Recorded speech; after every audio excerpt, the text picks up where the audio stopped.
Watch TV, c'est la première chaîne high-tech et loisirs. Bon, l'actu, alors l'actu, il y a l'actu chaude, ça concerne la LG Watch Urban. On vous rappelle un peu peut-être de quelle montre il s'agit. On a une vidéo qu'on va passer pour vous montrer ce modèle.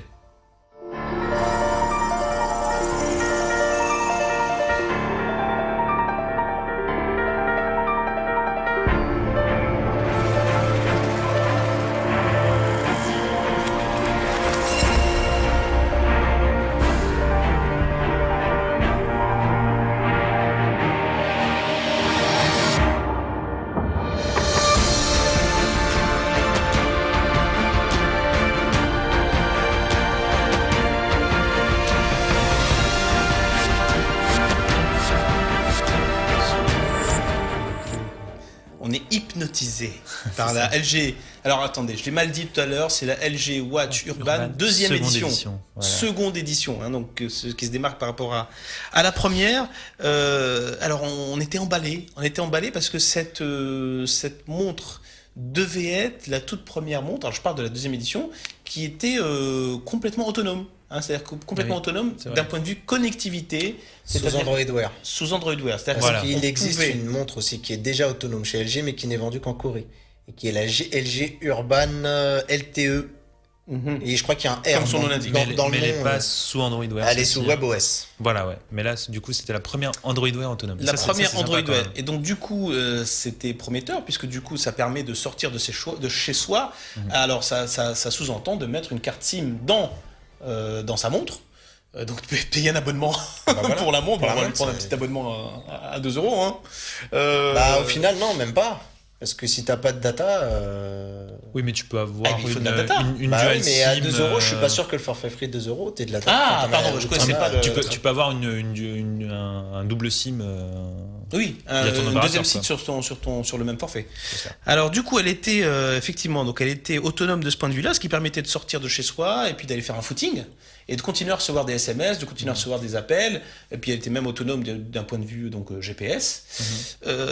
Et on allait vous annoncer que cette première smartwatch autonome sous Android Wear devait sortir ce mois-ci aux États-Unis et en Corée dans un premier temps, et qu'elle allait être disponible donc dans le futur proche en Europe et dans les autres marchés de LG. Seulement voilà, Mathieu, toi t'es arrivé avec une news tout à l'heure. Je suis arrivé avec une news, j'ai dit les mecs, on remballe. On remballe la news. Patacrac. C'est fini. Alors On en celle-là, a vendu 10, on est reparti. Voilà, c'est fait. Ils ont annoncé que finalement, il n'y aurait pas de LG Watch. Donc concrètement, elle a été mise en vente et elle a été retirée de la vente avec très peu d'explications de chez LG. On ne sait pas du tout ce qu'il en est. Un problème matériel Voilà. empêcherait la montre de fonctionner correctement.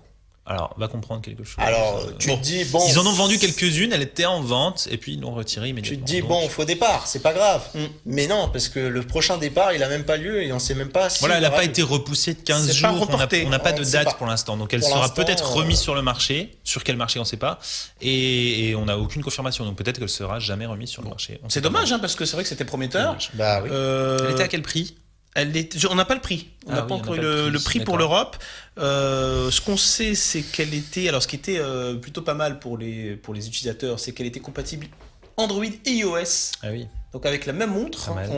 ils visaient les deux marchés. Bah maintenant, Android s'ouvre iOS. Hein. Voilà, Android Oui, Wear de plus Déjà, en plus. donc Android Wear. Et puis, on avait, sur cette montre, on avait une batterie plutôt grosse batterie pour une montre connectée, 570 mAh. Et oui, parce qu'il faut gérer la connectivité Voilà. 4G, le GPS, etc. Donc À mon forcément. avis, ça aurait été un beau bébé. Hein. Un beau bébé. Bon, bah voilà, c'est loupé. Juste moi ce que je voulais dire par rapport à ça et ce qui est dommage c'est que c'est dommage, enfin c'est peut-être un mal pour un bien. Si je pouvais m'adresser à LG pour leur donner Mais un vas-y, conseil. Ils nous regardent, hein, on le Ils sait. nous hein. regardent, très bien.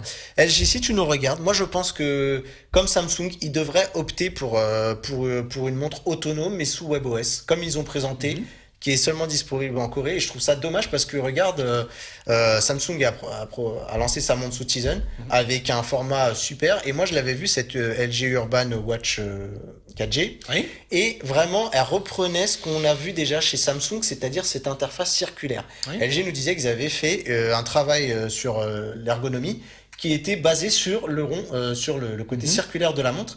Et c'est ça qui est dommage, c'est qu'ils avaient déjà des idées et je trouvais que l'interface qu'on a vue chez Samsung ressemblait beaucoup à celle qu'on a vue sur ce modèle-là, qu'on avait vu au Mobile World Congress. Et j'aurais voulu qu'ils capitalisent parce que ça ferait du bien. Il y a peut-être moyen, autant pour les smartphones c'est compliqué, mais pour les montres, il y a peut-être moyen d'avoir plusieurs OS comme ça, WebOS, Tizen et Android Wear. Il y a encore de la place pour un autre acteur. Écoute Mathieu, ça sera intéressant de voir ce que donnent les ventes de la Gear S2 de Samsung, de voir comment se comportent ces modèles-là. Watch TV, c'est la première chaîne high-tech et loisirs.